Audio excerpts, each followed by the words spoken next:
Olá pessoal, na aula de hoje a gente vai estudar sobre segmentação de imagens, certo? Então, na parte de morfologia digital, né, a gente começa o processo de transição de uma parte que está mais focada em processamento de imagens, né, onde a gente tem entrada e saída dos algoritmos que a gente está trabalhando, são imagens, né, então tem uma imagem na entrada, uma imagem na saída, para um outro conjunto de métodos no qual a entrada continua sendo uma imagem, mas as saídas são características ou atributos dessa imagem, que é a parte de visão computacional, né? Então, nesse processo, né, então, a parte de segmentação, que a gente vai estudar hoje, é uma etapa fundamental. Por quê? Né? Porque a segmentação consiste em subdividir uma imagem em regiões ou objetos de interesse, tá? Para que eles possam então ser estudados individualmente, para que características possam ser extraídas deles. Tá? Então, o nível da subdivisão da imagem em regiões vai depender de cada aplicação. Então, não há a priori até uma definição de qual é o grau de subdivisão que eu preciso. Tá? Às vezes a gente tem uma mera subdivisão entre fundo e o que não é fundo. Tá? Às vezes eu tenho vários objetos dispostos na cena e eu preciso identificá-los, cada um deles. Tá? Então, a segmentação ela deve parar, né, quando os objetos de interesse tiverem sido isolados e marcados. Basicamente é isso, e obviamente isso depende de uma aplicação para outra. Tá? Então, a segmentação de imagens não triviais é uma das tarefas mais difíceis em processamento de imagens. Tá? E é como se fosse o último patamar antes da gente passar para a etapa de visão computacional propriamente dita. Então, vejamos. A segmentação de imagens monocromáticas normalmente é realizada com base em uma das seguintes propriedades dos valores de intensidade dos pixels da imagem. Primeiro caso, descontinuidade. Então, consiste em particionar a imagem com base em mudanças bruscas de intensidade, como é o caso das bordas, por exemplo. Então, um algoritmo de detecção de bordas, de certa maneira, pode ser encarado como um método de segmentação, porque as bordas delimitam, muitas vezes, os objetos de interesse. Tá? Outro aspecto é a questão da similaridade. Então, consiste em particionar a imagem em regiões que sejam similares de acordo com um conjunto pré-definido de critérios. Então, são as duas principais abordagens de segmentação, ou por descontinuidade, então isso separa esse objeto daquele, né? Ou por similaridade, esse conjunto de pixels guarda determinadas semelhanças que fazem com que eles possam ser identificados como pertencentes ao mesmo objeto. Então, primeiro vamos falar em segmentação por detecção de descontinuidade. Tá? As três formas básicas de descontinuidade de intensidade em imagens digitais são pontos, linhas ou bordas. Tá? A forma mais comum para procurar por descontinuidades de intensidade em uma imagem consiste em realizar a convolução da imagem com uma máscara, como já foi estudado antes. Certo? Então, a detecção de bordas pode ser realizada usando um dos diversos métodos também já estudados. Tá? Na sequência, veremos máscaras que podem ser usadas para obter detecção de pontos isolados e de linhas. Tá? Então, basicamente, são pontos, linhas e bordas. Bordas a gente já estudou bastante. Vamos dar uma olhada em como seria para detecção de pontos e linhas. Tá? Então, detecção de pontos. Utilizando uma máscara como a que é mostrada na sequência, considera-se que um ponto isolado foi detectado na localização na qual a máscara está centralizada, se o valor resultante exceder um certo limiar. Notem que isso aqui também é a máscara de um filtro passa-alta. Um ponto, eu estou procurando por uma descontinuidade pontual, é análogo ao que um filtro passa-alta faz, certo? Então não é coincidência. Tá? Detecção de linhas. A detecção de linhas pode ser realizada utilizando as seguintes máscaras. Então note aqui, ó, tudo menos um, e aqui eu tenho 2. Então para linhas horizontais, né? Aqui eu tenho, ó, uma linha de mais 45, aqui eu tenho linhas verticais, né? E aqui eu tenho menos 45, certo? Vamos falar sobre a transformada de Hu, tá? Então vejam, idealmente, os métodos para detecção de bordas deveriam encontrar apenas pixels que fizessem parte de alguma borda. No entanto, né, como a gente já sabe, raramente os pixels encontrados por tais processos caracterizam completamente uma borda, é sempre meio falhado, né? Isso ocorre devido a diversos fatores, como a existência de ruído, iluminação não uniforme, além de diversos outros efeitos que introduzem descontinuidades na intensidade dos pixels, certo? Então, por conta disso, né, o processo de detecção de bordas frequentemente é seguido por uma etapa para conectar os pixels encontrados de modo a formarem bordas contíguas. E um método muito usado para esse fim é a transformada de Hu, que a gente vai ver agora. Tá? Então vejamos. A transformada de Hu está orientada à detecção de contornos, cuja forma básica é conhecida, e que se pode representar por uma curva paramétrica, como linhas, círculos, elipses e cônicas. Então eu não consigo usar a transformada de Hu para detectar qualquer tipo de forma. Tá? Eu só consigo usar a transformada de Hu para detectar primitivas, né? Ou seja, formas que eu possa representar através de alguma equação. Tá bom?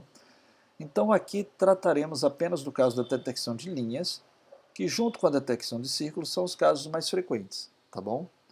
Mas pelo menos para ilustrar o conceito.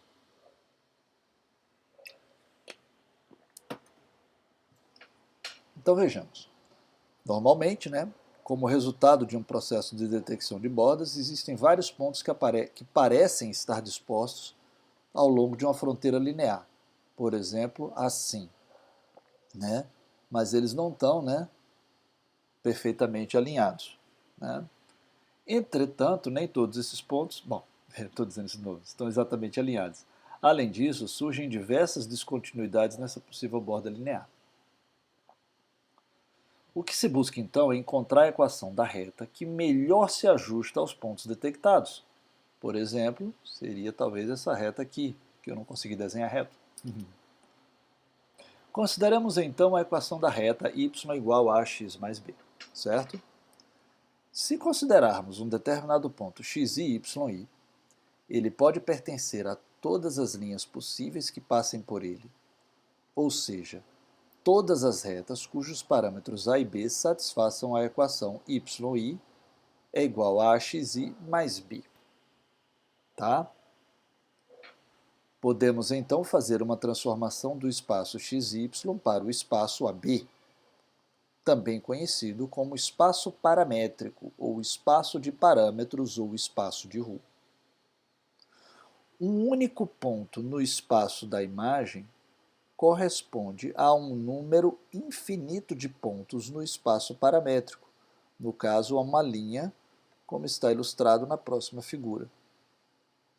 Então vamos pegar aqui, graficamente fica mais fácil da gente entender. Então a gente tem essa reta aqui, ó, né?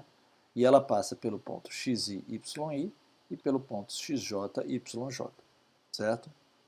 Bom, vejam só, acontece, né, que essa reta, tá, ela pode ser representada por uma equação. Vejam aqui, ó. Aqui a gente tem o seguinte. Enquanto que aqui eu tenho nos eixos coordenados x e y, tá? Aqui eu tenho os parâmetros b e a, né? Que formam a equação da reta, né? Y igual a x mais b, tá? Então tenho a aqui e b aqui. Então vejam só, aqui eu posso escrever uma reta chamada de b igual a menos xj a mais yi, que é essa reta aqui, ó. E aqui eu escrevo uma outra reta nesse espaço paramétrico, né, que é b igual a menos xi a mais yi, que é essa reta aqui. Notem que essas duas retas se conectam nesse ponto. O que isso quer dizer? Isso quer dizer que esse ponto, tá, esse ponto aqui, tem os parâmetros a' e y', certo? Então, esse a' e esse b' são os parâmetros dessa reta que une esses dois pontos. O que ele quer dizer aqui, basicamente, é o seguinte, ó. Esse é um ponto, né? Quantas retas passam por esse ponto? Infinitas. Então, passa essa reta, passa essa reta, passa essa... Essa não passa. É difícil, né? Passa essa reta. Né? Então, eu posso desenhar infinitas retas passando por esse ponto. Cada reta dessa, desculpa, tem um A e um B correspondente. Cada reta dessa tem um A e um B correspondente. E esse A e esse B correspondente são todas as combinações de A e B que eu vou tendo ao longo dessa reta aqui, ó. Para esse cara, desculpe, como eu falei de XJ e YJ, na verdade eu estou me referindo a essa reta aqui. Então essa reta aqui, ela traz todas as combinações de A's e B's que representam retas que passam por esse ponto. Já essa outra reta aqui, né, essa outra reta aqui, traz todas as combinações de A's e B's que representam retas que passam por esse ponto. Só uma reta passa tanto por esse ponto quanto por esse ponto. Que reta é essa? Essa aqui, ó. Então essa reta, ela é um ponto A e B, que é comum, tá? Tanto para o ponto xi, yi, quanto para o ponto xj e yj. Então é o ponto de interseção dessas duas retas. Então esse ponto aqui, A', B', é o ponto, é o que descreve os parâmetros desta reta que une esses dois pontos. Então eu posso dizer aqui que, né, xi, né, vai ser igual, aliás, desculpa, yi, né? Então, yi vai ser igual a xi mais b', tá? E também eu vou ter que yj vai ser igual a xi mais b'. Então, note, né, que com esses parâmetros A' e B', eu consigo tanto escrever uma equação para xi, yi, quanto para xj, desculpem, aqui é j. Deixa eu fazer melhorzinho. Ok. Então, com esses parâmetros B' e A', eu consigo escrever equações tanto para y e xi como para yj, xj, tá? Que é o que está representado aqui, ok? Então ele está dizendo aqui de novo isso, né? Ou seja, considerando dois pontos xi e xj e yj que sejam colineares, eu posso escrever yi igual a xi mais b e yj igual a xj mais b. Obtém-se duas linhas no espaço paramétrico e a interseção delas dá os parâmetros A e B que representam a linha que passa pelos pontos x, y, y. Então, ele está se referindo a essas duas linhas e a interseção entre elas dá o A e o B que representam essas duas linhas. Tá? Aqui eu deveria ter posto os apóstrofos, né, para ficar compatível com os gráficos. Né? Então, no espaço paramétrico, podem ser traçadas as linhas que correspondem a cada um dos pontos no espaço da imagem, e as principais linhas da imagem podem ser identificadas encontrando os pontos do espaço paramétrico onde ocorre a interseção de muitas linhas. Vamos entender melhor um pouco, vamos entender esse último bullet um pouco melhor, certo? Vamos em frente. Vejam só. Tá? Na verdade, ali não vai ajudar a gente. Então imagine, né, que se eu tenho uma situação, uma linha curta, digamos que eu tenho aqui uma linha curtinha, aí eu tenho essa linha aqui que é curta e essa linha aqui que é maior. Tá? Eu tenho que lembrar que na imagem eu não tenho valores contínuos, eu tenho valores discretos. Tá? Então tem que ser por pixels, porque se fosse valores contínuos, tem infinitos pontos nessa reta e tem infinitos pontos nessa reta. Né? Mas na hora que eu discretizo em pixels, aí eu vou ter um número finito de pixels aqui e vou ter um número finito de pixels aqui. E aí é óbvio que eu tenho mais pixels aqui do que pixels aqui. Tá? E o que é que significa isso? Quer dizer que vão haver mais interseções nesse ponto aqui, que representa uma reta mais longa, do que num outro ponto, vamos botar aqui, sei lá, vamos inventar aqui um ponto qualquer,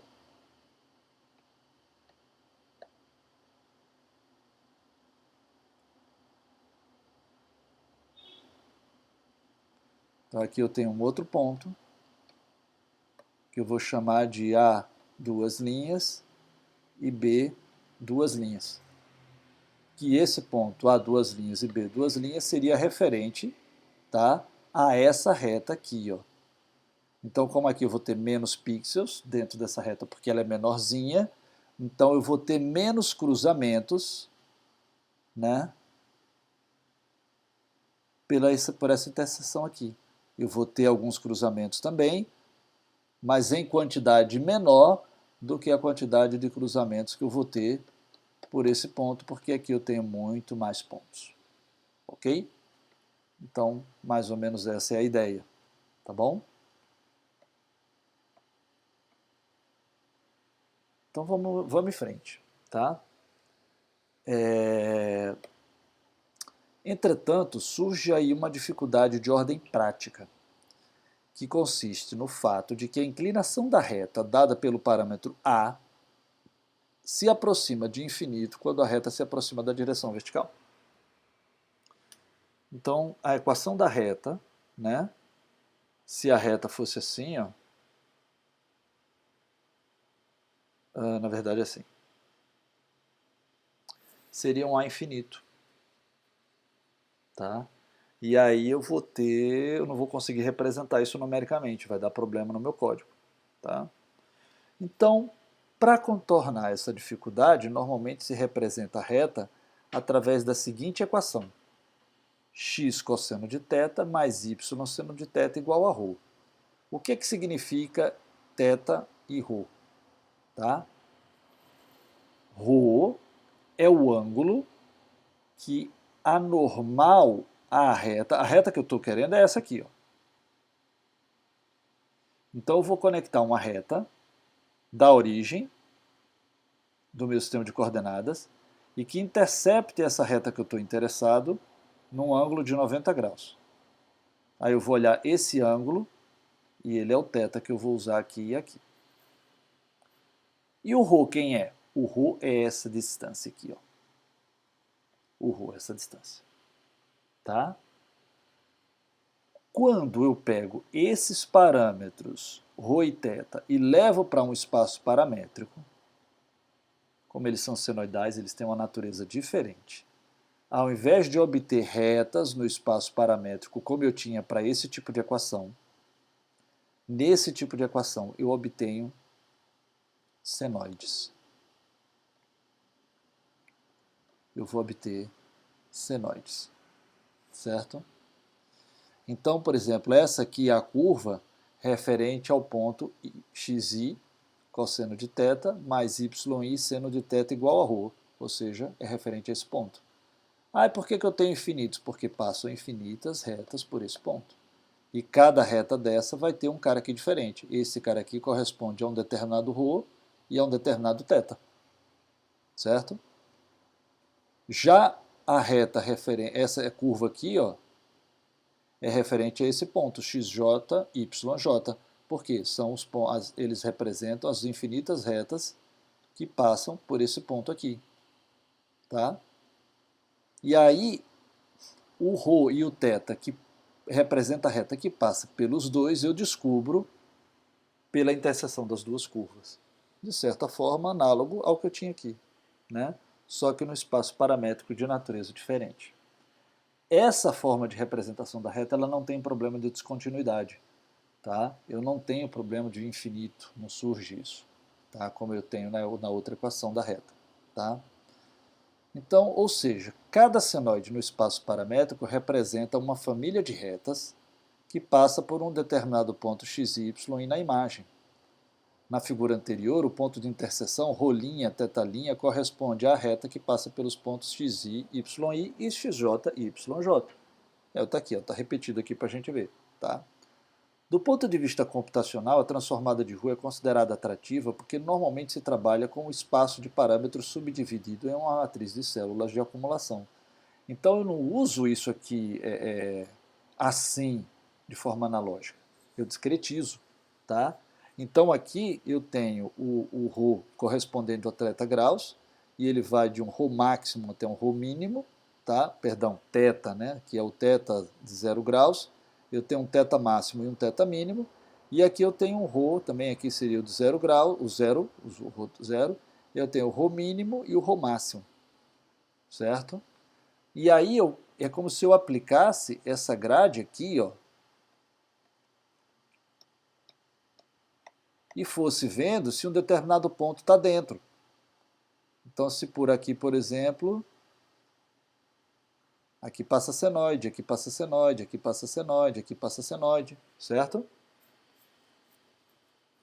Normalmente o ρ varia de um D mínimo até um D máximo, e o θ a gente faz de menos 90 mais 90 graus, porque depois começa a se repetir, tá?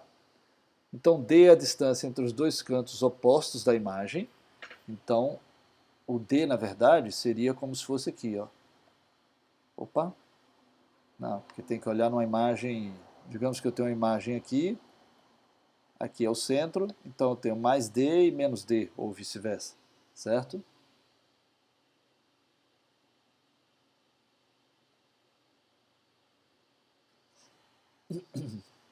Bom,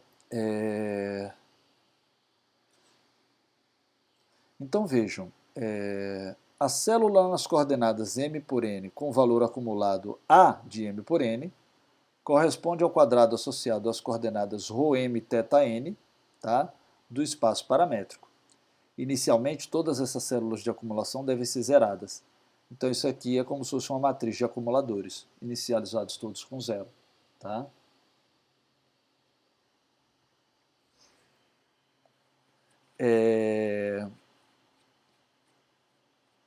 Então, né, em cada ponto da imagem que não pertence ao fundo, xk, yk, tá, se deve considerar θ igual a cada um dos seus valores possíveis e resolver a equação paramétrica da reta para obter o ρ correspondente.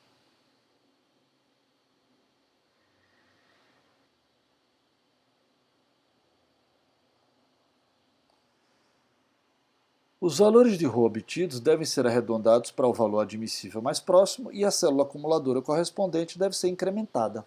Tá bom? Esse probleminha de acessórios. Tá? Dando trabalho aqui, desculpem. Bom. Então, ao final do processo, um valor Q em uma dada célula AM por N, tá, significa que Q pontos da imagem estão sobre a reta x cosseno de θn mais y seno de θn mais ρm. Tá? As células que acumularam os valores mais elevados indicam os parâmetros ρ e θ correspondentes às retas que mais provavelmente, de fato, fazem parte da imagem que está sendo processada. Tá? A matriz de acumuladores normalmente se denomina matriz da transformada de Roux, ou simplesmente transformada de Roux. Tá bom? Em linhas gerais, um algoritmo para a implementação da transformada de Roux consiste nos seguintes passos. Primeiro ponto. Obter uma imagem binária evidenciando os pixels que possuem maior probabilidade de fazerem parte das bordas. Definir as subdivisões no plano ρ e θ. Inicializar com zero todas as células da matriz de acumulação. E aí, para cada ponto da imagem que não pertence ao fundo xk, yk, se deve considerar θ igual a cada um dos seus valores possíveis e resolver a equação paramétrica da reta para o ρ correspondente. Certo? Os valores de ρ obtidos devem ser arredondados para o valor admissível mais próximo e a célula acumuladora correspondente deve ser incrementada. Representar na imagem as retas correspondentes aos parâmetros cujas células acumuladoras possuem contagem maior do que um determinado limiar. Isso conclui o algoritmo. Tá? Então aqui a gente tem alguns exemplos, certo? Então veja, aqui a gente tem essa reta e essa reta. Quando a gente plota, né, o espaço de Roux, né, a gente obtém, ó, por aqui eu tenho várias senoides passando aqui, ó, tá? Eu tenho várias senoides passando aqui. E esses pontos mais claros são os pontos onde eu tenho uma maior quantidade de interseções de retas. E provavelmente correspondem aos parâmetros ρ e θ, né, associados a essa e a essa outra reta aqui. Tá bom? Então aqui a gente vê, ó, a imagem original, certo? Que tem essas retas aqui meio falhadinhas, né? Aí aqui ele tem o plot, né, do espaço de Hu, né? E aí ele está considerando aqui, ó, que ele usou um limiar de 40, ou seja, ele só considerou como retas aquelas cujos parâmetros tiveram pelo menos 40 interseções, certo? E aqui, então ele obtém aqui, ó, um conjunto de retas aqui, ó, tá? Ele detectou essa e essa que são mais longas, tá? Já essas aqui, já quando ele usou um parâmetro um pouco mais baixo, 25, ele encontrou um número maior de retas, certo? Então, quanto maior for o limiar que eu considerar, mais convergências eu vou exigir e menos retas vão aparecer na minha imagem resultante. E aí o ajuste vai depender da minha aplicação, tá? Bom, próximo passo seria segmentação por linearização, tá? Então, devido às suas propriedades intuitivas e simplicidade de implementação, a linearização de imagens possui um papel fundamental em aplicações envolvendo segmentação de imagens. Então, eu acho que eu falei isso para vocês, né? Ou seja, que a mera aplicação de um algoritmo de limiar é uma forma de, de segmentação da imagem. Porque o que acontece quando a gente aplica o limiar? A gente separa pixels do fundo e pixels que não são do fundo. Tá? Então, isso é um tipo de linearização binária. Mas a gente já falou em limiares que não são meramente binários, né? Também são formas de segmentação. Tá? Então, a linearização geralmente consiste em separar pixels que fazem parte do fundo daqueles que fazem parte das áreas de interesse. Né? Se na imagem houver apenas um objeto, a linearização é suficiente para segmentar a imagem apropriadamente. Né? Porém, para imagens com mais de um objeto de interesse, a segmentação pode ser um passo intermediário importante para alcançar o resultado final desejado. Pelo menos você já joga fora o que é fundo. Tá?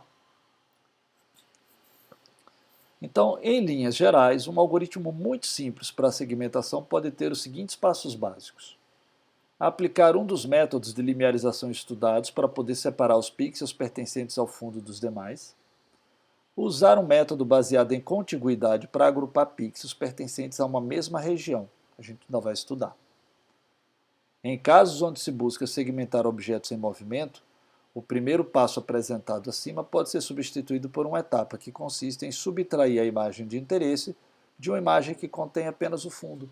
Quando a gente teve aula sobre operações com imagens, né, nós falamos que a operação de subtração era uma forma de segmentação. E eu lembro de ter ilustrado para vocês com uma imagem que tinha tipo um campo de futebol e uns botões em cima, né, tipo um jogo de futebol de botão, e a gente fazia a subtração da imagem que tinha os botões daquela imagem que só tinha que só tinha o fundo, e a gente conseguia verificar isso, né? A gente pode até verificar isso agora, não teria problema algum. Vamos fazer aqui o teste, eu só preciso lembrar quais eram as imagens, né? Mas vamos ver aqui. Vamos executar o nosso código, tá?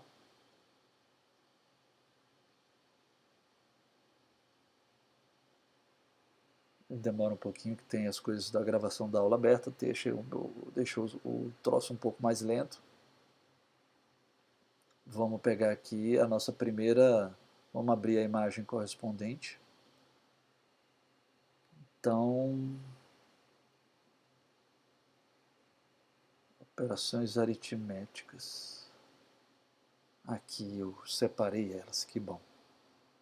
Então aqui eu vou ter essa imagem, tá? E agora vamos abrir a imagem auxiliar.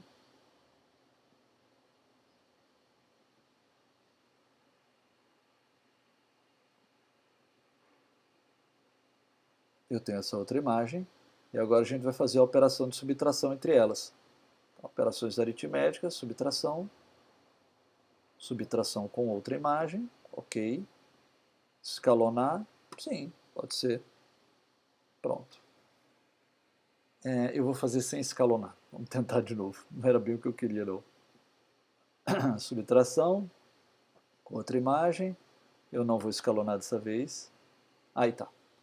Então vejam que eu me livrei do fundo, né, e fiquei apenas com os jogadores. Isso é um tipo de segmentação, pessoal. Isso é um tipo de segmentação, tá bom? Então vamos voltar aqui para os slides, tá?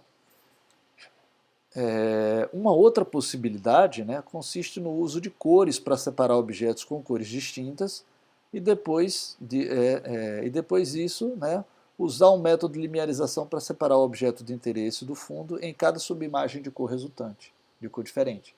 Tá? Então eu posso separar a imagem em uma parte na componente só vermelha, outra só azul, outra só verde, e aí eu faço a linearização, usando só uma componente de cor. É uma possibilidade.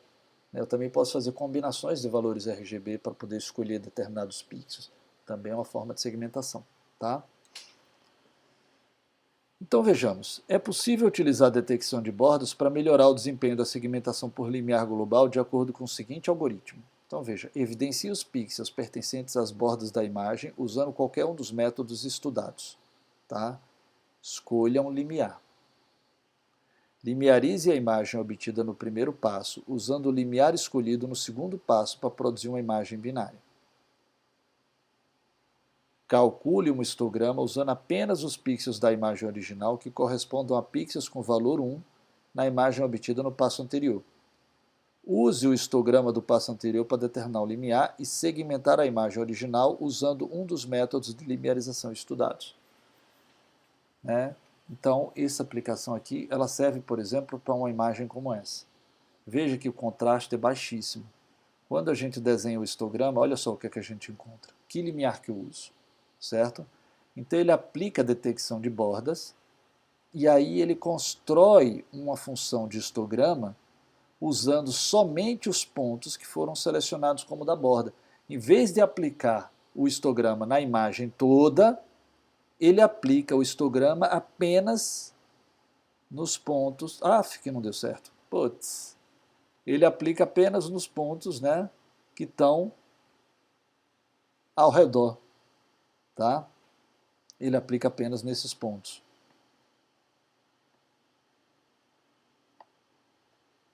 Certo? E aí ele obtém esse histograma aqui. E agora, com esse histograma aqui, não é difícil você encontrar o limiar, e ele aplica esse limiar e consegue, então, separar o ponto do resto. Né? Então aí dá certo. Ok? Vamos em frente. Agora vamos falar em segmentação baseada em regiões. Tá? Então considere que R representa a região que compreende toda a imagem. Pode-se considerar a segmentação como um processo que particiona R, a imagem toda, em N sub-regiões, R1, R2 até Rn, tais que, vamos ver as características. Item A. A união das N sub-regiões dá a imagem toda, que é o R. Né? Item B. RI é uma região contígua, tá?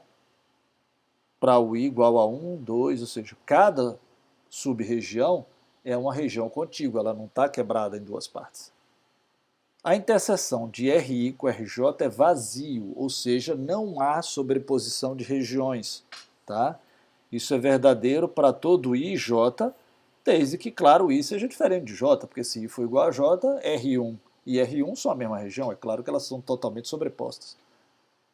P de R de I, verdadeiro, para I igual a 1, 2, 3 até N. Tá? A gente já vai entender o que é P de R de I e eu volto aqui depois. Né? E aqui eu tenho que P de R de I união J, RI união RJ é falso para quaisquer duas regiões adjacentes. Aqui, ó. P de R de I é um predicado lógico definido para os pontos de R de I. Então ele está dizendo o seguinte, primeiro vamos definir o que é um predicado lógico, porque senão fica muito difícil da gente entender o que isso significa. Imagine que eu quero separar uma região que tem Sabe o piso da universidade, que é aquele chão cheio de pontinhos pretos, cinzas e brancos e tal? Pronto. Então aquilo ali, se você pegar uma subimagem daquilo ali e tentar calcular a variância dos tons de cinza daqueles pontos, vai dar um valor muito alto. Diferente se vocês olharem tipo a parede branca que eu tenho aqui atrás de mim. Então a parede branca que eu tenho atrás de mim, os pontos são quase todos da mesma cor. A variância do tom de cinza deles é mínima. Então eu posso separar a parede branca de um piso pintadinho, por exemplo, procurando pelo predicado variância. Então, se a variância for maior daquela região, dos tons de cinza daquela região, for maior do que um determinado limiar, é da região 1. Se for menor do que determinado limiar, é da região 2. E aí eu separo uma região de cor uniforme de uma região que tem uma grande variação de cores, de tons de cinza. Essa é uma possibilidade. Então aqui ele está dizendo que o predicado é verdadeiro para cada região. Então na minha região fundo de cor uniforme, todos os pixels ali têm que ter uma cor parecida. E esse predicado tem que ser verdadeiro para essa região toda. Na minha região que tem cores bastante variadas, com variância elevada, então aquela região, todas as partes daquela região têm que atender esse predicado. E já aqui no ITL está dizendo que não há, né, um predicado comum a duas regiões. Porque se eu tenho um predicado comum a duas regiões, então na verdade eu deveria ter uma região só, porque elas duas têm o mesmo predicado. E aí está mal segmentada a imagem, certo? A condição A indica que a segmentação deve ser completa, ou seja, cada pixel da imagem original deve ser atribuído a ele uma região. É isso que ele está dizendo aqui, que a união de todas as sub-regiões é igual a R. Então você não pode ficar com algum pixel que não pertence a região nenhuma. Ah, e os pixels do fundo? Os pixels do fundo pertencem à região do fundo. É a região 0, vamos dizer assim, certo? A condição B requer que os pontos de uma mesma região estejam conectados. Aí a gente pode considerar vizinhança 4 ou vizinhança 8, tá? Então, lembram da vizinhança 4 e da 8, né? Então, esse aqui, na vizinhança 4, eu vou ter esses caras aqui, né? E na vizinhança 8 eu tenho todos. Então, o que é que eu quero dizer com isso? Se num determinado pedaço da imagem, né? Digamos que eu tenho uma imagem assim.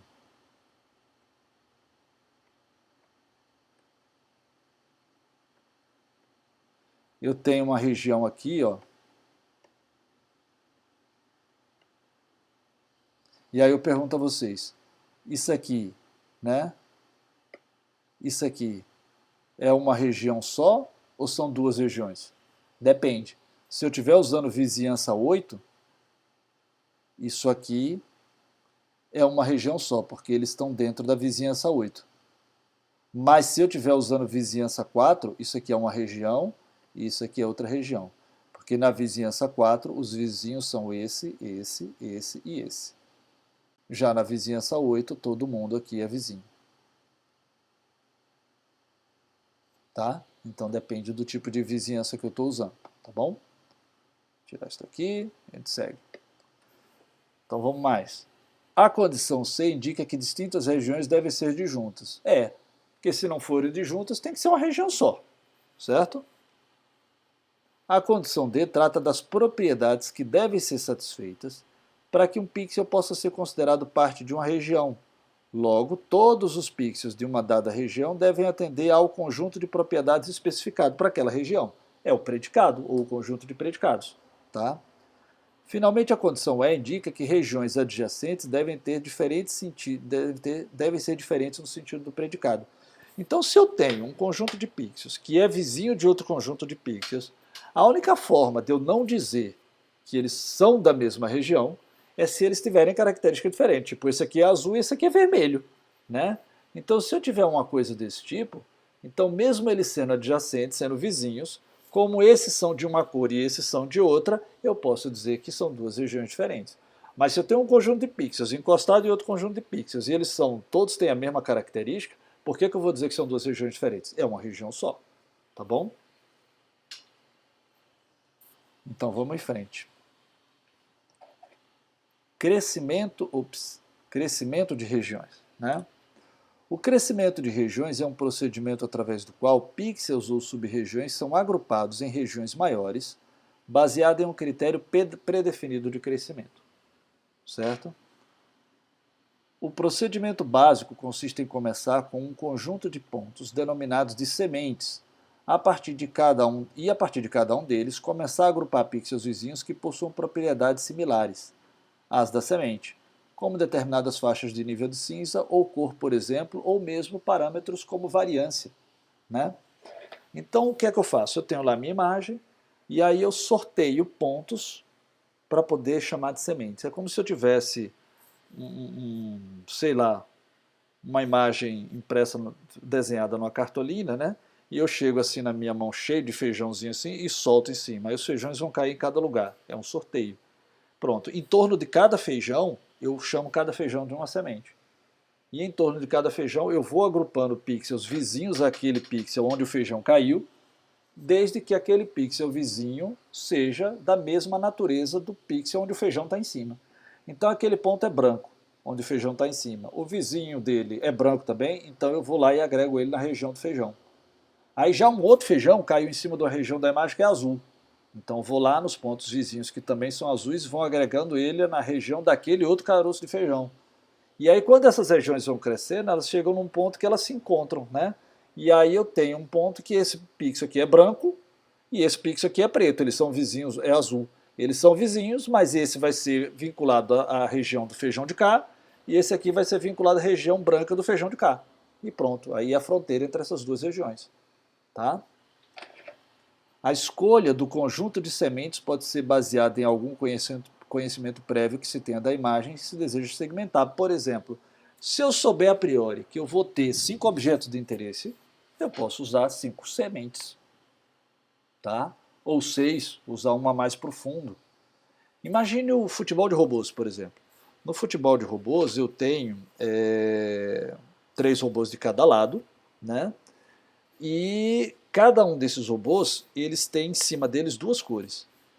Então eu tenho 12 cores diferentes. Né? Porque 3 robôs de cada lado são 6, cada um com 2 cores são 12.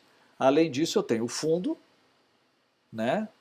Que é preto, e eu tenho a bola, que é laranja. Então eu posso usar 14 sementes, eu não preciso de mais do que isso. Talvez eu pudesse usar uma 15ª, porque eu tenho as linhas do campo que são brancas. Talvez. Mas não faz sentido eu vir com 30 sementes, nem com 16. Eu só tenho esse número. Tá? Eu quero saber onde eles estão, mas eu sei quantos tem. Já em outras situações eu não sei a priori. E aí talvez eu tenha que só chutar um número. Tá ok? Na falta de conhecimento prévio, uma possível abordagem consiste em calcular para cada pixel da imagem o mesmo conjunto de propriedades que seria usado para verificar se um pixel seria parte daquela região na fase de crescimento das regiões. Se o resultado obtido indicar a existência de grupos similares, os pixels cujas propriedades os coloquem próximos aos centroides dos grupos podem ser considerados como sementes para o processo de crescimento de regiões. Tá? Outra abordagem mais simples consiste em escolher as sementes de forma aleatória, o bom e velho sorteio. Tá? A escolha dos critérios de similaridade que definirão as regiões depende do problema que está sendo estudado e das características das imagens disponíveis. Tá? Um dos problemas associados ao crescimento de regiões é a definição de uma regra de parada. Basicamente, o crescimento de uma região deve parar quando não existam mais pixels que atendam aos critérios necessários para que possam ser incluídos naquela região. Certo? Agora vamos falar de um outro método de segmentação, que é a segmentação por divisão e junção de regiões. Então, uma abordagem alternativa consiste em subdividir uma imagem em um conjunto arbitrário de regiões disjuntas e então juntar ou dividir regiões na tentativa de atender às condições exigidas. Tá? Então veja, considere R a região formada pela imagem completa e selecione um predicado P. Tá? Uma abordagem para segmentar R consiste em subdividi-la sucessivamente em quadrantes cada vez menores, de modo que para qualquer região RI, né, o predicado da região RI seja verdadeiro. Ok? Inicia-se o processo com a imagem completa. Se PR é igual a falso, ou seja, se aquele predicado é falso na imagem completa, se ele não é constante para a imagem toda, a gente subdivide a imagem em quadrantes. Se P é falso para qualquer um dos quadrantes resultantes, o mesmo deve ser subdividido em quadrantes e assim por diante. Tá?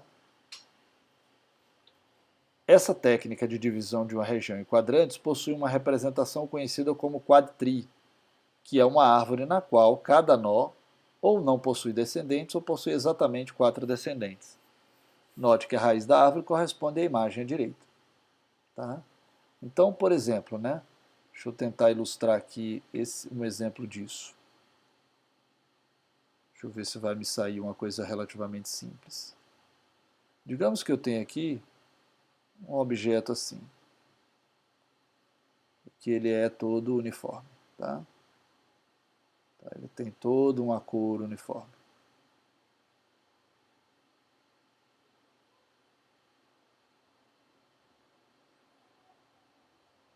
Tá bom, não vou ganhar o prêmio de melhor pintura não, mas vai dar. E aí agora a gente vai dividi-lo. Vamos pegar uma cor diferente aqui. Deixa eu pegar uma linha numa posição melhor.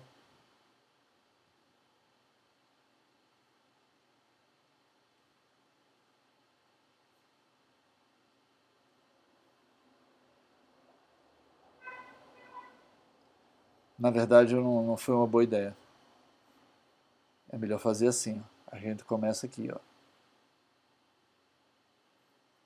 Primeiro a gente olha, né, e vê o seguinte. Como o todo é uniforme? Não, né? Tem esse objeto aqui no meio, né? Então não é uniforme. Então a gente vai fazer o seguinte, a gente vai e divide em 4 partes. Né? Aí eu olho aqui, ó. Essa parte é uniforme? Não é. Então eu também divido. Essa parte é uniforme? Não é. Então eu também divido. Aqui eu também divido. Aqui eu também divido. Então aqui eu vou ver ó, que aqui eu vou precisar dividir de novo. Aqui eu vou precisar dividir de novo. Aqui eu vou precisar dividir de novo. Né? E aí eu vou dividindo cada vez mais. Aqui eu tenho que dividir de novo. Aqui eu tenho que dividir de novo. Aqui eu tenho que dividir de novo. Aqui eu tenho que dividir de novo. Aqui eu tenho que dividir de novo. Mas esses aqui, por exemplo, ó, esses eu não preciso dividir mais. Por quê? Porque eles são uniformes. Esses aqui, por exemplo, eu também já não preciso dividir mais, porque eles são uniformes. E aí eu vou fazendo esse processo. Tá bom? Essa é a ideia. Tá?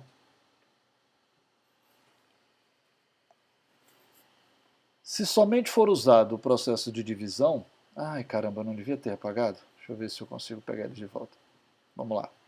Se somente for usado o processo de divisão, a partição final normalmente irá conter regiões adjacentes com propriedades idênticas. É isso que eu quero ilustrar aqui para vocês. Ó. Vejam aqui, por exemplo. Ó. Aqui eu tenho um monte de região quebrada, tá vendo? Deixa eu trocar a cor desse troço. Aqui eu tenho um monte de região quebrada. Né? Então todas elas estão divididas, tá vendo?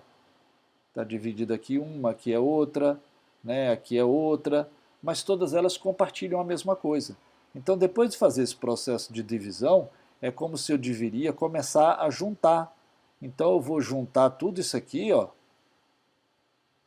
Eu vou juntar tudo isso aqui numa região só. Ah, e essa aqui, bom, essa aqui, esse caso aqui, ó, significa que eu ainda não dividi o suficiente. Ah, e quando é que eu sei quando parar de dividir? Você tem que estabelecer um critério de parada que é o tamanho dos quadradinhos. Você diz, ah, não, vou parar com tanto... Os quadradinhos têm que ter pelo menos, por exemplo, 3 por 3 pixels. Menor do que isso eu não vou quebrar porque já não me interessa. Tá? Então talvez um fique assim mesmo. Você não particione mais, porque você definiu que esse é o tamanho mínimo. Se esse fosse o tamanho mínimo, a minha região passaria a ser essa aqui, ó.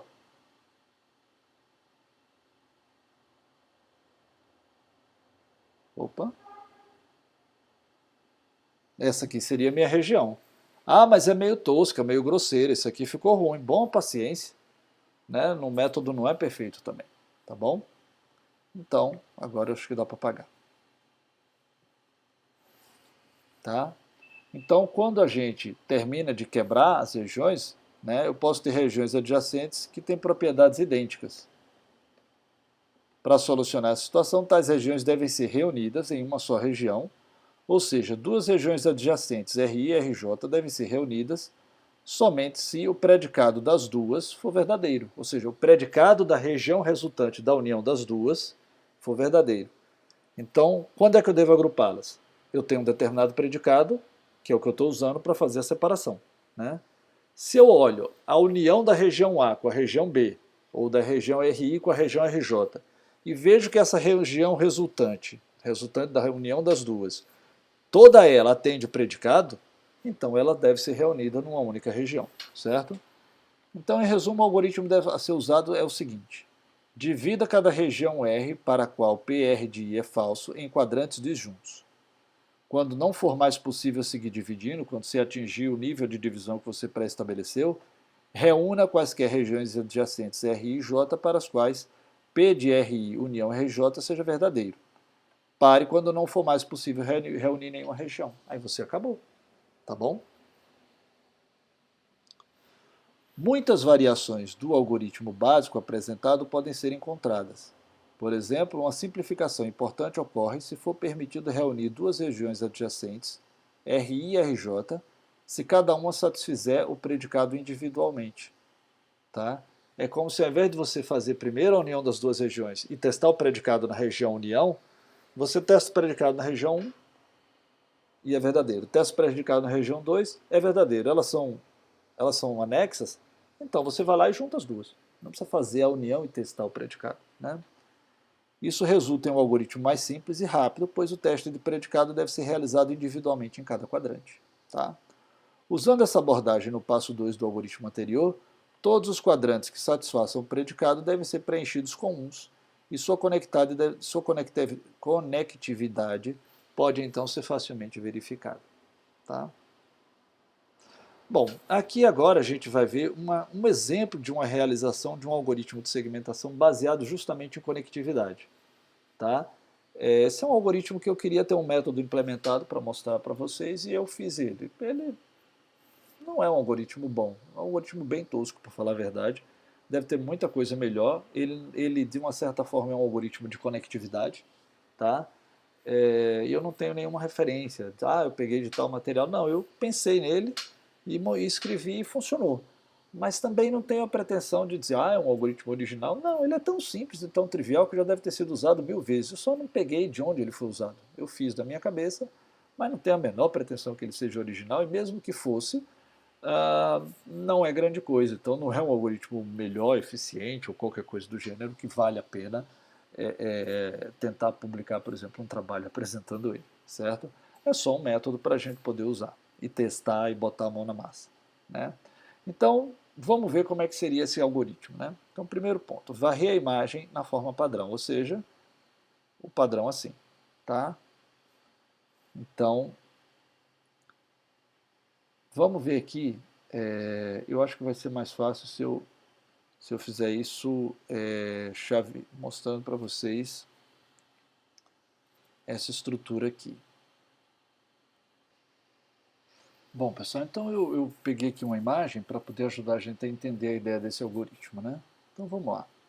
Vejam só para esse padrão aqui que eu peguei. Ó. Isso aqui é uma imagem binária, eu acho que vocês conseguem ver. Deixa eu dar uma desenhada nela aqui. Ó. Eu tenho aqui um padrão. Ó.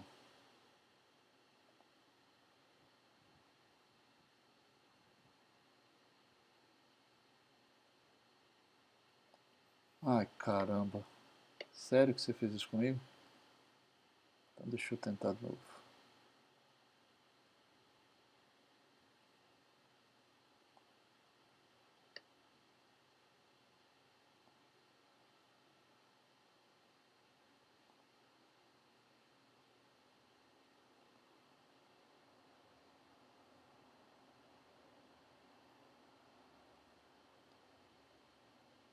Então aqui a gente tem um padrão, né?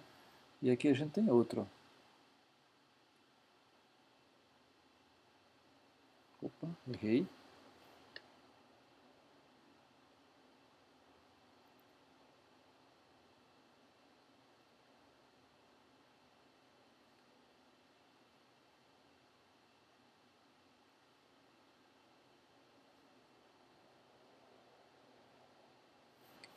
Então eu tenho esse padrão aqui, tá? O lado de cá ficou melhor desenhado que o lado de lá. Né? Ficou bem ruim, para falar a verdade. Deixa eu ver se faço melhorzinho um pouco. Deixa eu um instante. Isso aqui às vezes ajuda e às vezes atrapalha.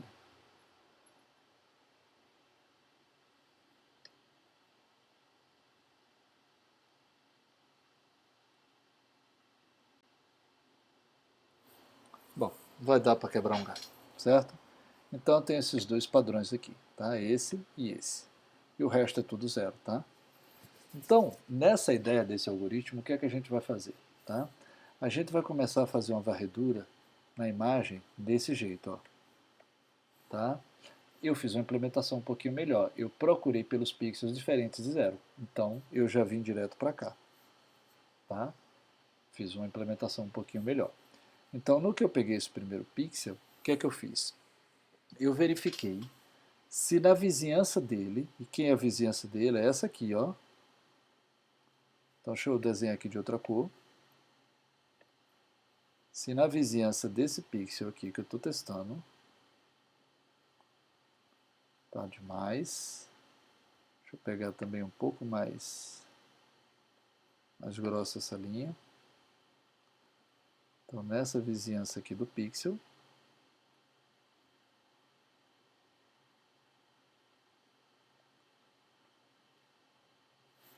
eu olhei se nessa vizinhança desse pixel, tá?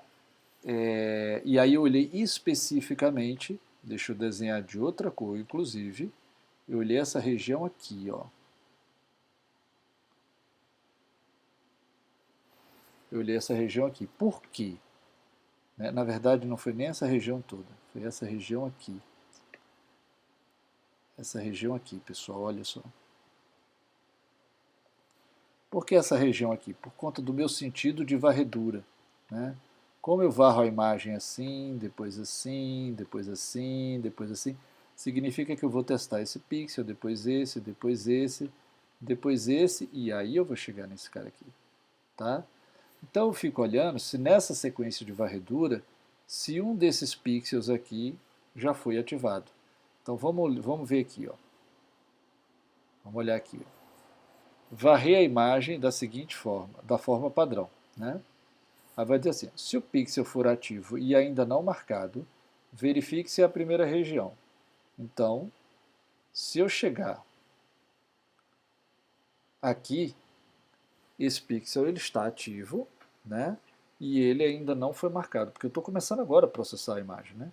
Então, esse aqui vai ser minha primeira região. Então, eu vou vir aqui, né? E vai ser verdadeiro. Se pixel ativo ainda não marcado, verificar se é a primeira região. Se for, então é.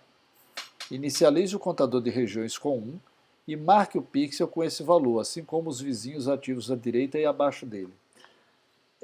Eu fiz uma implementação, essa era a minha implementação anterior. Na minha implementação atual, eu não me preocupei com os pixels vizinhos e abaixo dele. Por quê? Porque é como se depois eles vão ser processados também. Então, você pode, né? Mas não precisa. O que quer dizer isso? Eu estou processando esse pixel aqui. Aí eu vejo que ele é o primeiro. Então eu inicializo o contador de regiões com 1. Tá? Aí eu marco esse 1 que está aqui, não é da região que ele pertence. Esse 1 que está aqui é porque essa é uma imagem binária. Esses são pixels falsos e esses são pixels verdadeiros. Então aqui eu tenho esses dois objetos. Né? Eu quero segmentá-los. Né? Então o que é que eu faço? Eu vou e eu crio uma imagem, uma matriz à parte, que eu chamo de mapa, ou o nome que vocês quiserem dar. Inicializo ela toda com 0, que 0 é a designação do fundo, certo? E aí eu vou começar a colocar na posição, nas coordenadas correspondentes a esse pixel, eu vou colocar lá a que região ele pertence. Então, sempre que eu quiser saber a que região um determinado pixel pertence, eu pego as coordenadas dele e vou nessa imagem, nessa matriz que eu chamei de mapa, e olho nela a que região esse pixel pertence. Porque vai estar lá. E aí ele está dizendo o seguinte, que se esse cara estiver ativo, eu posso marcar ele como sendo da primeira região, porque eu fiz esse teste para ver se era a primeira região, então eu inicializo o contador de regiões com 1, marco esse pixel com 1 e marco todos os pixels que estiverem. Agora eu vou botar uma outra cor aqui Qual cor que eu vou usar, meu Deus? Vou usar a laranja. Os pixels que estão nessa região aqui, ó, esses pixels da região laranja, eu olho. Se ele for ativo, esse não é, então não faço nada. Mas esse aqui é ativo, esse aqui é ativo, esse aqui é ativo. Eu já posso marcá-los como sendo da mesma região desse. Por quê? Porque são vizinhos dele. É claro que aqui eu estou usando vizinhança 8 nessa implementação. Tá? Então eu marquei esse cara como sendo da região 1, esse também é ativo, então também é da região 1, esse também é ativo da região 1, esse também é ativo da região 1. Pronto. Só que na minha implementação anterior eu tinha feito assim. Na minha implementação atual, que eu fiz para o Octave, eu não me dei esse trabalho. Eu apenas marquei esse. Por quê? Porque depois eu ia processar esse pixel. E aí eu ia cuidar dele no seu devido momento. Como é que vocês devem fazer? Como acharem melhor. Implementem, façam funcionar, não tem problema. Inclusive pode fazer por um método totalmente diferente do algoritmo que eu estou ilustrando. Tá? Então aí ele vai dizer o seguinte, ó. Se não for da primeira região, então não vai que não é da primeira região. Veja se tem pixels ativos acima ou à esquerda dele. Por que acima e à esquerda dele? Acima e à esquerda dele são esses pixels aqui da região rosa. Ó. Esses são os pixels acima e à direita dele e à esquerda dele. Por quê? Por conta do sentido de varredura. Eu vou passar primeiro por esse, depois por esse, para assim chegar nesse. Então, se ele está conexo a um pixel que já foi marcado como sendo de outra região, eu não vou criar uma região nova. Tá? Aí o que é que acontece nesse caso? Eu vou marcar esse pixel com a mesma região a qual ele já pertence. Tá bom? Que é o que ele está dizendo aqui. Ó. Se não for da primeira região, veja se o pixel tem vizinhos ativos acima ou à esquerda dele. Se tiver, marque o pixel com a mesma região que seu vizinho ativo e marque também como sendo da mesma região os pixels ativos à direita e abaixo. Né? Ou seja, supondo que ao chegar aqui eu já encontrasse um pixel de outra região, o que é que eu devo fazer? Digamos que esse cara aqui é da região 2 e ele é vizinho dele, então esse cara vai ser da região 2. Esse está ativo, é vizinho dele, região 2. Esse é da região 2, esse é da região 2. Esse não, porque ele tem outro valor. Então, esse pixel aqui, ele não atende a predicado. Ok? Então, vamos voltar lá no algoritmo. Se não tiver nenhum vizinho ativo, então esse pixel, ele é de uma região nova. Não é da primeira, né, porque o caso que era da primeira região já foi tratado aqui em cima, mas ele é de uma região nova.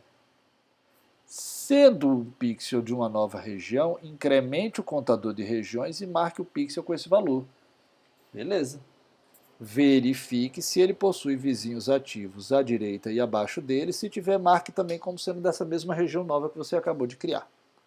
Ok? O problema dessa implementação, tá, é que acontece um problema que eu vou ilustrar para vocês. Só um instantinho. Então veja, o que eu estava querendo ilustrar para vocês é que eu coloquei essa nova imagem aqui, que representa o mapa com a identificação das regiões correspondentes a essa imagem binária aqui, essa imagem lógica. Tá?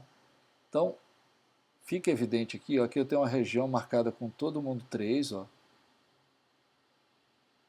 Opa, aqui, que corresponde a essa parte, né? E aqui eu tenho duas regiões, ó, 1 e 2 aqui, ó. Só que claramente tem um erro aqui, porque se a gente olhar aqui, a gente vai ver que isso aqui corresponde a uma única região. Por que foi marcada com duas regiões diferentes? Porque naquele algoritmo tem uma falha. Quando ele chega nessa parte aqui, ó. Então, vou apagar aqui esse pedaço, tá? Para a gente poder entender um pouco melhor. E a gente vai cuidar desse pedacinho aqui, ó. O problema se dá aqui nesse ponto. Vou mostrar para vocês. É aqui que dá o problema. Deixa eu pegar uma outra cor. Vou marcar aqui em verde. E a questão vai se dar aqui. Ó.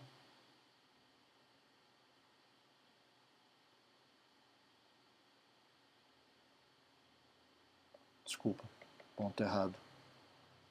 A questão vai se dar aqui. O problema dá aqui. Ó.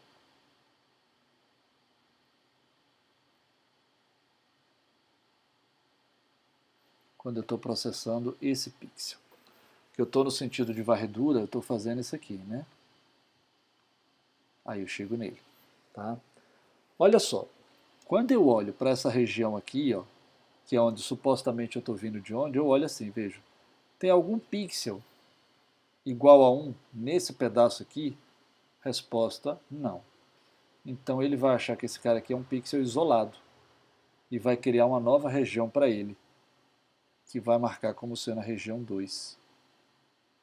E aí ele vai pegar os vizinhos que estão abaixo e à esquerda dele, que são esses aqui, ó, e que estão todos ativos, e vai marcar todos eles também como sendo da região 2. E aí ele cria uma região nova, equivocadamente. Tá? Isso não precisava ser assim. Bastava eu ter me dado conta que, na verdade, ele está conectado com essa região aqui. Mas como está distante, pela forma como eu implementei o algoritmo, ele não percebe.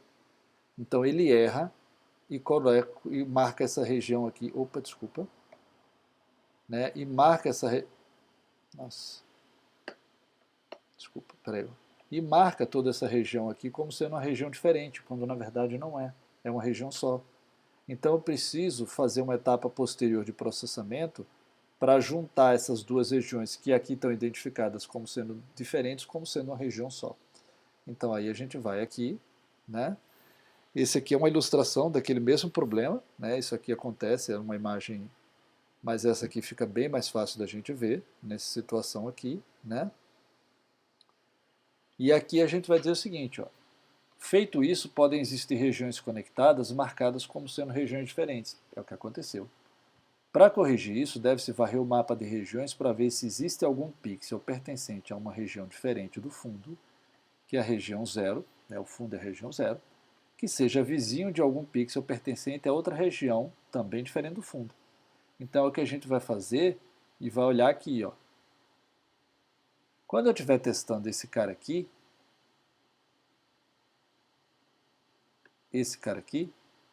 eu vou ver que ele tem pixels que são marcados, vizinhos a ele, que são marcados como da região 1, e tem pixels marcados como sendo da região 2.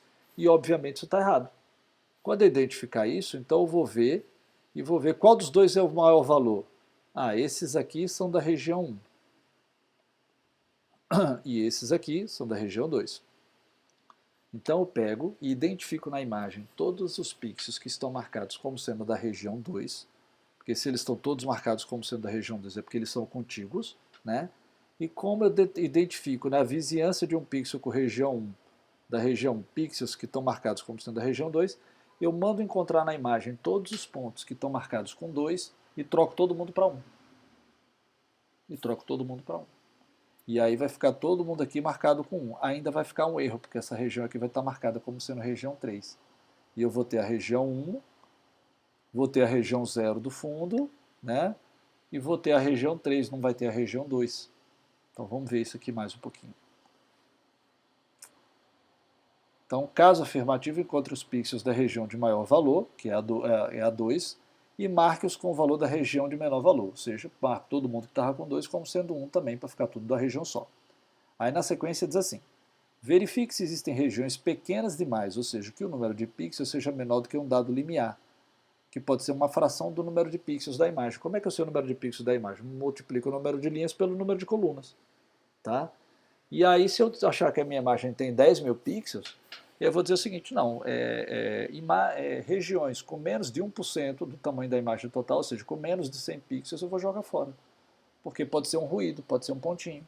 E aí eu fico só com as regiões mais relevantes. Tá? Então, verifique se existem regiões pequenas demais, ou seja, com um número de pixels menor do que um dado limiar.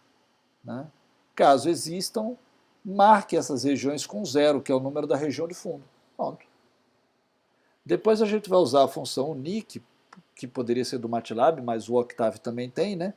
Para determinar quantas regiões diferentes sobraram. O unique ele vai dizer para mim, né, se no final lá daquele processo que eu mostrei dessa imagem aqui, né, ele vai ter a região 1, que aqui vai ser todo mundo região 1, depois que eu fizer essa correção, e a região 3. Então, quando eu rodar o NIC, ele vai vir com 0, porque tem zeros, né? Vai botar 1 e vai botar 3, não vai ter 2.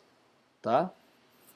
Então, use a função unique para determinar quantas regiões diferentes sobraram e renumere as regiões de modo que elas sejam numeradas de 0, que é o fundo, até o número de regiões diferentes da imagem. E aí você conclui o algoritmo. Tá bom? Bom, vamos ilustrar a aplicação desse algoritmo aqui numa imagem para a gente ver.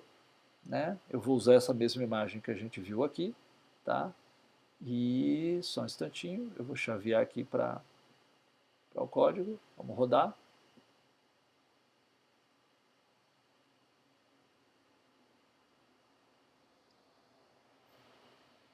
Vou dar um zoom aqui. Ampliar. Né? É lento. Tem que rodar uma imagem pequena, senão vai demorar muito. Vamos pegar aquela é pequenininha, ela é boa também. Depois eu posso mandar para vocês, ela tem 24 por 24 pixels. Então está aqui na minha pasta de imagens pequenas. Está aqui ela, tá? Então vou vir e vou mandar segmentar. Temos que esperar um pouquinho. Pronto. E aqui vocês veem, ó, eu fiz um plot, né? Plotando as regiões em tons de cinza ligeiramente diferentes para eu saber que ele as diferenciou, tá bom? Então ele achou o 0, que é o preto, é o fundo, esse cinza mais escuro é da região 1, esse cinza um pouco mais claro é da região 2, tá bom? E com isso a gente termina a nossa aula de hoje, tá bom, pessoal? E eu agradeço a vocês pela atenção. Obrigado.